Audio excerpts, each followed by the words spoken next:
Welcome to my YouTube channel. இந்த சேனலோட பேர் கண்ணன் டியூஷன் பாயிண்ட். நாம் அக்கௌண்டன்சியில் இன்றைக்கி பார்க்க போகிறது depreciation account, easy concept explanation, அதாவது தியரி போர்ஷனை நாம் இப்போது பார்க்க போகிறோம்.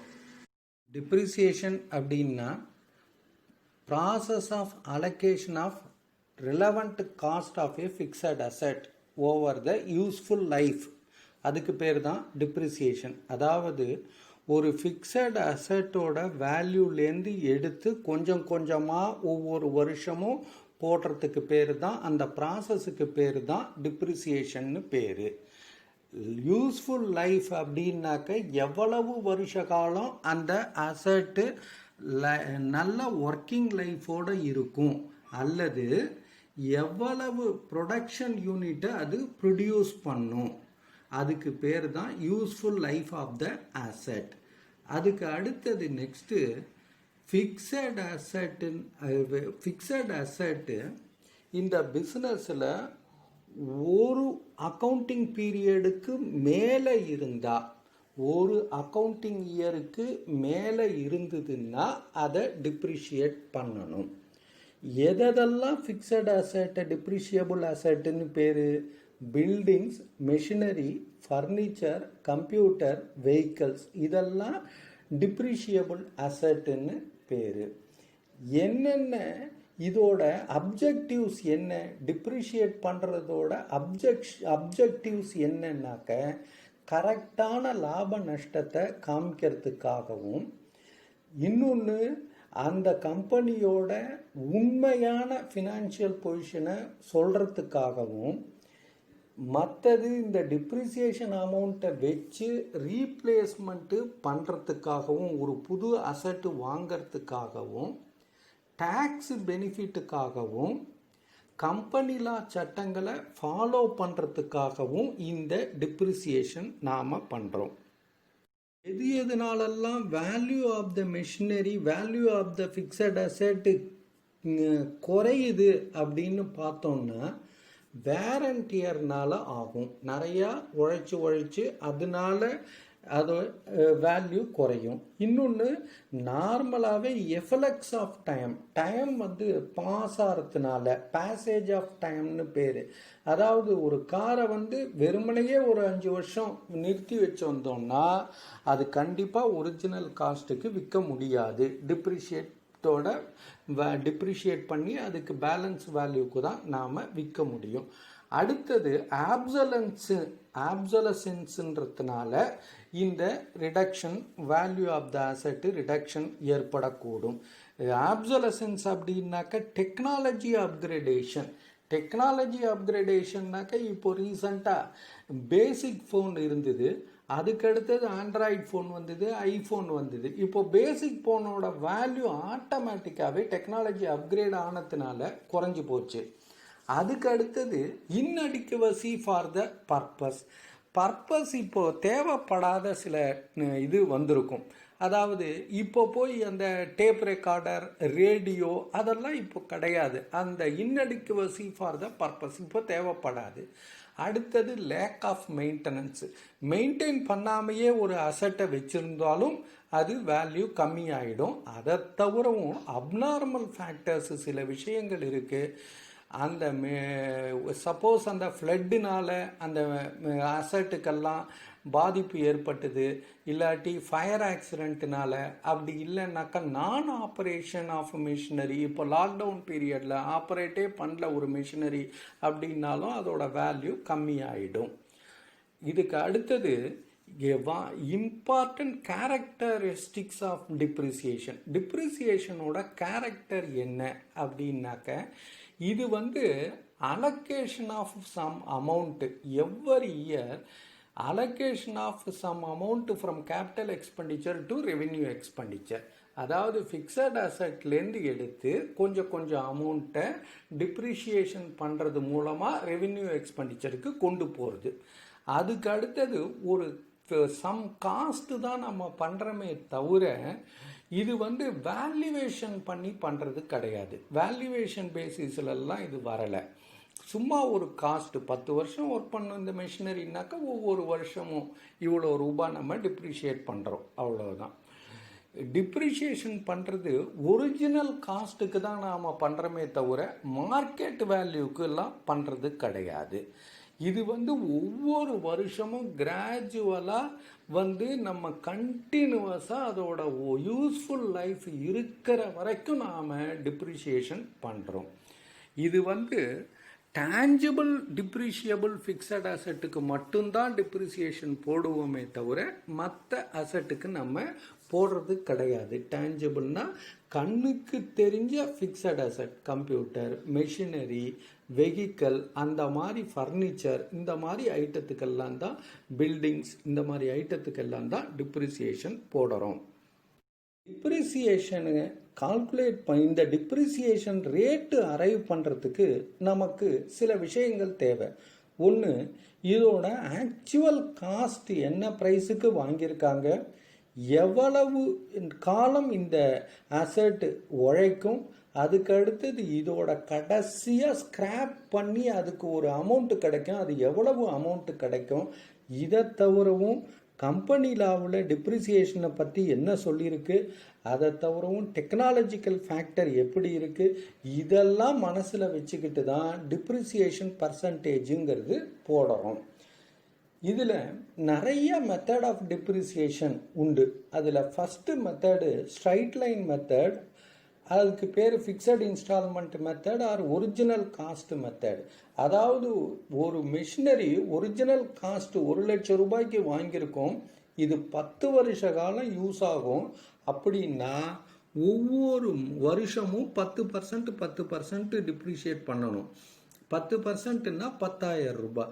ஸோ ஒவ்வொரு வருஷமும் அமௌண்ட் 10,000 ரூபாய் 10,000 ரூபான்னு 10 வருஷ காலம் ஒரிஜினல் காஸ்ட்டில் தான் டிப்ரிஷியேட் பண்ணுவோம். இது ரொம்ப சிம்பிள், அது ரொம்ப புரிஞ்சுக்கிறதும் ரொம்ப easy. Every year equal amount தான் டிப்ரிஷியேட் பண்ணுவோம். இது யூஸ்ஃபுல் லைஃப் 10 வருஷம் முடிஞ்ச பிறகு அசட்டோட வேல்யூ 0 ஆகிடும் கரெக்டாக. இது ஆனால் என்னென்ன இதில் இது கொஞ்சம் இதாக இருக்குது, டிஸ்அட்வான்டேஜ் என்ன இருக்குன்னா, இதில் ஆக்சுவல் யூஸ் எவ்வளோன்னு நம்ம பார்க்குறதே கிடையாது. ஒரு வருஷம் நிறைய யூஸ் பண்ணுவாங்க, ஒரு வருஷம் இப்போ லாக்டவுன் பீரியடில் யூஸே பண்ண மாட்டாங்க, அதெல்லாம் நம்ம விட்டுடுறோம். இந்த அசட் வாங்கும்போது எவ்வளவு இன்வெஸ்ட்மெண்ட் பண்ணியிருக்கோம், அதோட இன்ட்ரெஸ்ட் என்னாச்சு, அந்த அமௌண்ட்டை நம்ம கால்குலேட் பண்ணுறது கிடையாது. அப்புறம் மெஷினரி அசட் ஓல்டாக அதோட மெயின்டெனன்ஸ் காஸ்ட்டு நிறைய ஆகும். ஆனால் டிப்ரிசியேஷன் நம்ம ஈக்குவல் அமௌண்ட்டு தான் போடுறோம். அதே மாதிரி ஒரு ரொம்ப நாள் கழித்து அந்த இதை விற்க போகிற விலையை நம்ம இப்போ சொல்லும்போது அது சரியான விலையாக இருக்குமா என்னங்கிறது தெரியாது. இதெல்லாம் டிஸ்அட்வான்டேஜஸ் ஸ்ட்ரைட் லைன் மெத்தடில். ரிட்டன் டவுன் வேல்யூ மெத்தட், அதுக்கு பேர் இன்னொரு பேர் டிமினிஷிங் வேல்யூ மெத்தடுன்னு பேர். ஒவ்வொரு வருஷமும் அசட்டை டிப்ரிஷியேட் பண்ணி அந்த டிப்ரிஷியேட்டட் வேல்யூ எவ்வளோ இருக்கோ அதுக்கு திருப்பி டிப்ரிஷியேட் பண்ணுறது, ஒரிஜினல் வேல்யூக்கு டிப்ரிஷியேட் பண்ணுறது கிடையாது.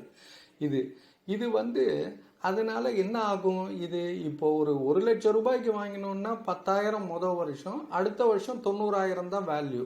90,000க்கு எவ்வளவு, 9,000 போக எவ்வளவு, 81,000. 81,000க்கு 8,100. இது மாதிரி தான் போயிட்டு இருக்குமே தவிர ஜீரோக்கு வரவே வராது. இந்த கணக்குப்படி ஜீரோக்கே இது வராது. அதனால இது ரிட்டன் டவுன் வேல்யூ மெத்தட் அப்படின்னு பேரு, அல்லது டிமினிஷிங் வேல்யூ மெத்தட் அப்படின்னு பேரு. Next one sum of years digit மெத்தடுன்னு ஒன்று சொல்கிறாங்க. இது equal to written down value method. Every வருஷம் ரெடியூஸ் ஆகும் டிப்ரிசியேஷன். ரிட்டன் டவுன் வேல்யூ மெத்தடில் பார்த்தீங்கன்னா 1,00,000 ரூபாய் மிஷினரி 10% ரேட்டு ஒன்று தான் 10%. ஆனால் மொதல் வருஷம் 10,000, அடுத்த வருஷம் 9,000, அடுத்த வருஷம் 8,100, இந்த மாதிரியே தான் கம்மியாயிட்டு வரும். இதே தான் சம் ஆஃப் இயர்ஸ் டிஜிட் மெத்தடுன்னு பேர். நெக்ஸ்ட் மெத்தடுக்கு பேர் மெஷின் அவர் ரேட்டு மெத்தடு. இந்த மெஷின் அவர் ரேட்டு மெத்தடுங்கிறது ஒரு மெஷினை வாங்கிட்டு இது 10 லட்சம் அவர் யூஸ் ஆகும் அப்படின்னு முடிவு பண்ணிட்டு இந்த வருஷம் 2 லட்சம் அவர் யூஸ் ஆச்சுன்னா 2 லட்சம் அவருக்கு உள்ள டிப்ரிசியேஷன் போட வேண்டியது. அடுத்தது லாக்டவுன் அப்படின்றதுனால ஒரு லட்சம் தான் யூஸ் ஆகிருக்குன்னா 1 லட்சம் அவருக்கு டிப்ரிசியேஷன் போடுறது. இதுக்கு பேர் மெஷின் அவர் ரேட் மெத்தடுன்னு பேர். அதுக்கு அடுத்தது டிப்ளேஷன் மெத்தடு. இந்த டிப்ளேஷன் மெத்தடுன்னா என்னன்னா, எவ்வளவு அவுட்புட்டு இந்த மிஷினரியிலேருந்து நாம் எடுக்க போகிறோங்கிறத முடிவு பண்ணிட்டு அதுக்கப்புறமா அந்த அவுட்புட்டுக்கு தகுந்த மாதிரி டிப்ரிசியேஷன் போட்டு தான் அதுக்கு பேர் டிப்ளேஷன் மெத்தட். அவுட்புட் எதில் வரும்? மைன்ஸில் வரும். சப்போஸ் இந்த கோல் மைன்லாம் இருக்குது, கோல்டு மைன்லாம் இருக்குது. இங்கே கோல்டு மைனில் ஒரு 1000 கிலோ எடுக்கிறதுக்கான ஒரு மிஷினரி வாங்கியிருக்கோம். இந்த வருஷம் 100 கிலோ எடுத்திருக்குன்னா 100 கிலோவுக்கு டிப்ரிசியேஷன் போடுவோம். அடுத்த வருஷம் 500 கிலோ எடுத்துருச்சுன்னா 500 கிலோவுக்கு உள்ள டிப்ரிசியேஷனை நாம் போடுவோம். அடுத்தது ஆன்யூட்டி மெத்தடுன்னு பேர். ஆன்யூட்டி மெத்தடில் என்னென்னா, இந்த ஒரிஜினல் காஸ்ட்டை மட்டும் கணக்கில் எடுத்துக்காம இந்த இன்ட்ரெஸ்ட் இன்வெஸ்ட் பண்ணால் எவ்வளவு இன்ட்ரெஸ்ட் வந்திருக்குமோ அந்த இன்ட்ரெஸ்ட் அமௌண்ட்டையும் கணக்கில் எடுத்துக்கிட்டு அதுக்கும் சேர்ந்து டிப்ரிசியேஷன் போடுறதுக்கு பேர் annuity method. Revaluation method. Revaluation மெத்தடுங்கிறது என்ன? இந்த வருஷம் நம்ம 10 லட்சம் ரூபாய்க்கு மிஷினரி வாங்கினோம். இந்த வருஷ கடைசியில் நாள் அன்னைக்கு அதோட விலை 8 லட்சம் ரூபாய் அப்படின்னா 2 லட்சம் ரூபாய் நாம் டிப்ரிசியேஷனில் கொண்டு போகிறதுக்கு பேர் ரீவேல்யூவேஷன். பிகினிங் ஆஃப் த இயரில் எவ்வளவு வேல்யூ இருக்குது, எண்ட் ஆஃப் த இயரில் எவ்வளோ வேல்யூ இருக்குது, அதுக்கும் இதுக்கும் உள்ள டிஃபரன்ஸு டிப்ரிசியேஷன் கொண்டு போகிறதுக்கு பேர் ரீவேல்யூவேஷன் மெத்தட். அதுக்கு அடுத்தது sinking fund method. Sinking fund மெத்தடுங்கிறது டிப்ரிசியேஷனை சார்ஜ் பண்ணுறதோடு இல்லாமல் அந்த டிப்ரிசியேஷன் அமௌண்ட்டை இந்த பிஸ்னஸை தவிர வேறு எதுலையாவது இன்வெஸ்ட் பண்ணி அதில் இன்ட்ரெஸ்ட் வாங்கி அதை பண்ணுறதுக்கு பேர் சிங்கிங் ஃபண்டு மெத்தட். அதுக்கு அடுத்தது இன்சூரன்ஸ் பாலிசி மெத்தட். ஒரு 10 லட்சம் ரூபாய்க்கு மிஷினரி வாங்கின பிறகு இம்மீடியட்டாக ஒரு இன்சூரன்ஸ் பாலிசி 10 லட்சம் ரூபாய்க்கு வாங்கிட்டோம் 10 வருஷத்துக்குனாக்க இப்போ ப்ரீமியம் எவ்வளோ கட்டுறோமோ அந்த அமௌண்ட்டை டிப்ரிசியேஷனாக போட்டுக்க வேண்டியது. ஸோ அந்த 10 வருஷம் கழிச்சு நமக்கு அந்த அமௌண்ட்டு 10 லட்சம் கிடச்சிரும் ஈஸியாக. அதுக்கு அடுத்தது 2 மெத்தட் இருக்குது. Charging depreciation 2 method. ஒரு method charging to the asset account. Asset அக்கௌண்ட்டில் டைரெக்டாக சார்ஜ் பண்ணிட வேண்டியது. எப்படின்னாக்க, இப்போது பேலன்ஸ் ஷீட்டில் அசட்டில் சப்போஸ் மிஷினரி இருக்குது 10 லட்சம் ரூபாய், 1 லட்சம் ரூபாய் டிப்ரிசியேஷன் லெஸ் டிப்ரிசியேஷன் 1 லேக்கு. ஸோ வேல்யூ எவ்வளவு? 9 லேக்ஸ். பேலன்ஸ் ஷீட்டில் போட்டுற வேண்டியது அசட் சைடில். கொண்டு போய் அதை டிப்ரிசியேஷனுங்கிறது என்ன? It is a loss to the business. Nominal account rule படி expenditure and losses to be debited. So டெபிட்டில் P&L அக்கௌண்ட்டில் டு டிப்ரிசியேஷன் போட்டு 1 லேக் போட்டுற வேண்டியது. இது சார்ஜிங் டு த அசட் அக்கௌண்ட்டுன்னு பேர். இன்னொன்று charging depreciation to provision to depreciation அக்கௌண்ட்டுன்னு பேர். அது என்ன மெத்தடு? பேலன்ஸ் ஷீட்டில் போடும்போது அசட்டில் அப்படியே ஒரிஜினல் வேல்யூவை காமிக்க வேண்டியது 10 லட்சம் ரூபாய். அதுக்கு பதிலாக லயபிலிட்டி சைடில் அதில் மைனஸ் பண்ணாமல் லயபிலிட்டி சைடில் ப்ரொவிஷன் ஃபார் டிப்ரிசியேஷன் 1 லேக்கு காட்டினோம். எப்போதும் போல் P&L அக்கௌண்ட்டில் டெபிட் சைடில் டு ப்ரொவிஷன் ஃபார் டிப்ரிசியேஷன் அக்கௌண்ட்டுன்னு 1 லேக்கு காமிக்கிற மெத்தடுக்கு பேர் charging depreciation to provision for depreciation account. இது இப்போ நாம் சொல்ல போகிறது மிக முக்கியமான பாயிண்ட்டு. இந்த டிப்ரிசியேஷன் அக்கௌண்ட்டில் இம்பார்ட்டன்ட் பாயிண்ட்ஸ் நம்ம பார்க்குறோம். ஒன்று டிப்ரிசியேஷனுங்கிறது ஒவ்வொரு வருஷமும் கிராஜுவலாக பர்மனண்ட்டாக அசட்டோட வேல்யூவை குறைக்கிறதுக்கு பேர் டிப்ரிசியேஷன். அப்புறம் டிப்ரிசியேஷன் டேஞ்சிபிள் அசட்டுக்கு தான் நம்ம போடுறோமே தவிர இன்டேஞ்சிபிள் அசட்டுக்கு போடுறது கிடையாது. டிப்ரிசியேஷன் நார்மலாக பிஸ்னஸில் ஸ்ட்ரைட் லைன் மெத்தடோ இல்லாட்டி ரிட்டன் டவுன் வேல்யூ மெத்தடோ தான் யூஸ் பண்ணுறாங்க.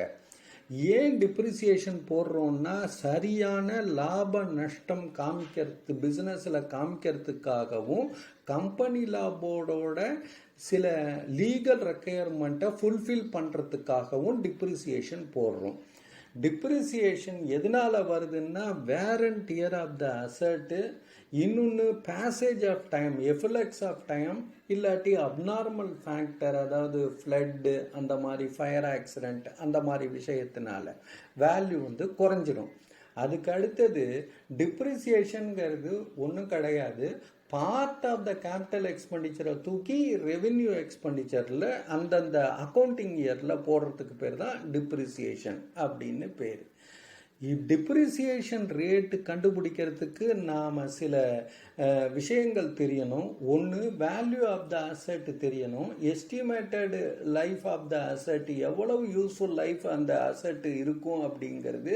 அதுக்கு அடுத்தது scrap value of the asset. இதெல்லாம் தெரிஞ்சதுன்னா ரேட்டு கண்டுபிடிச்சிடலாம்.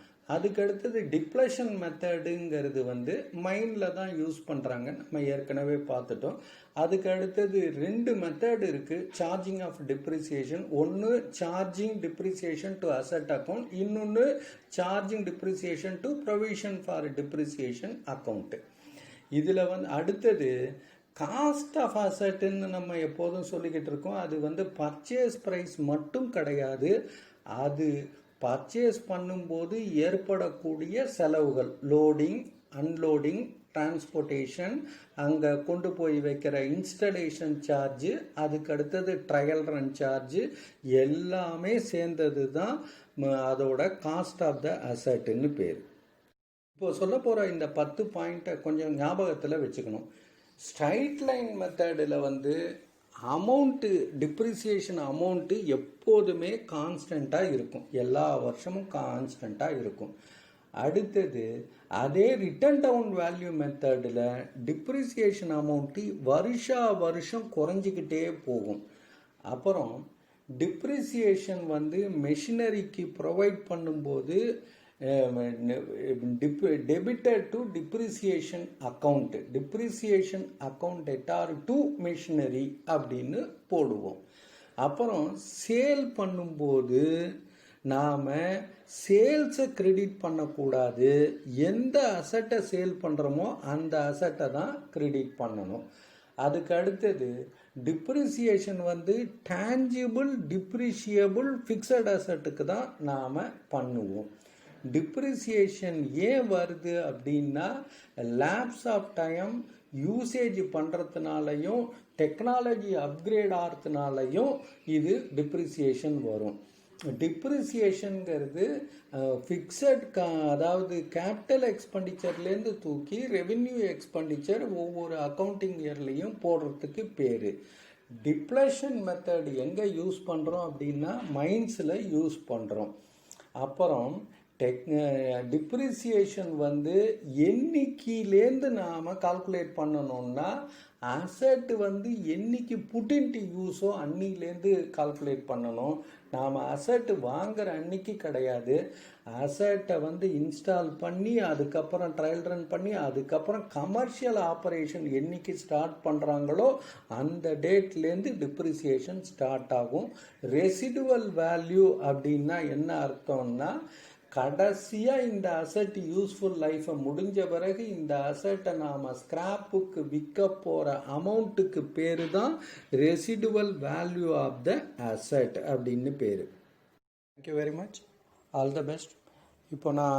இப்போ இந்த கிளாஸில் படித்த தியரி போர்ஷன் டிப்ரிசியேஷன் அக்கௌண்ட்டு உங்களுக்கு புரிஞ்சிருக்குன்னு நினைக்கிறேன். சப்போஸ் உங்களுக்கு டவுட் இருந்ததுன்னாக்க கமெண்ட் பாக்ஸில் உங்களோட டவுட்டெல்லாம் ரைஸ் பண்ணுங்கள். இது பிடிச்சிருந்ததுனாக்க சப்ஸ்கிரைப் பண்ணுங்கள், பெல் ஐக்கானை ப்ரெஸ் பண்ணுங்கள். அப்போ தான் அடுத்த வீடியோ என்னோடது அப்லோட் பண்ணும்போது உங்களுக்கு நோட்டிஃபிகேஷன் வரும். லைக் பண்ணிங்கன்னாக்க லைக் பட்டனை ப்ரெஸ் பண்ணுங்கள். இதை உங்களோட ஃப்ரெண்ட்ஸுக்கும் ரிலேட்டிவ்ஸுக்கும் சப்போஸ் அவங்க அக்கௌண்டன்சி படிக்கிறாங்கன்னாக்க அவங்களுக்கு இதை ஷேர் பண்ணுங்கள், அவங்களையும் சப்ஸ்கிரைப் பண்ண சொல்லுங்கள், பெல் ஐக்கானை ப்ரெஸ் பண்ண சொல்லுங்கள். Thank you once again, all the best.